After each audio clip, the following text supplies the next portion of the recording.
Hi చిన్నారులు, రండి చక్కగా కూర్చోండి. ఈరోజు మీకు ఇంకొక కథ చెప్తాను. అయితే అనగనగా ఒక రైతు, అతనికి కొన్ని ఆవులు ఉంటాయి. ఆవులను మేపడానికి రోజు అడవికి తీసుకెళ్తాడు.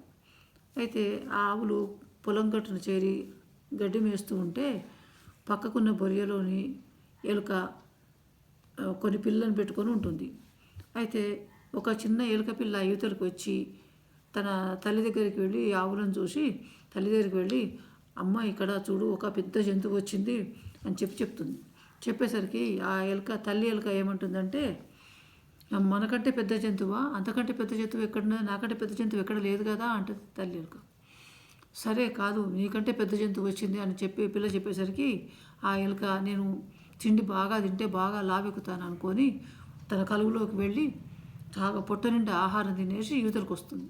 యువతలకు వచ్చేసరికి మళ్ళీ ఆ పిల్ల ఎలుక అవతలకు వేసి చూసి, ఇంకో పెద్ద జంతువు అలాగే ఉంది, దానికంటే మనం చిన్నగా ఉన్నామని చెప్తుంది తల్లితోటి. చెప్పేసరికి ఇంకా నేను పెద్దగా కాని రావాలనుకొని ఆ ఎలుక ఏం చేస్తుందంటే లోపలికి పోయి ఆ కలుగు లోపలికి పోయి ఇంకా కాస్త ఆహారాన్ని తినేసి వచ్చేస్తుంది. వచ్చేసరికి ఆ ఎలుక పొట్ట నిండా ఆహారం తినేసరికి దానికి చేతనవ్వక ఆయనతో పొట్ట పగిలి చనిపోతుంది. అయితే ఈ కథలో నీతి ఏమిటిదంటే, తన తాహతుకు మించిన గొప్పలకు పోవద్దు అనేది. ఆవు పెద్దది, ఎలుక ఎంత తిన్నా ఆవంత పెద్దగా కాలేదు కనుక అది తప్పు. తన తాహతుగా గొప్పలకు పోరాదు అనేది నీతి.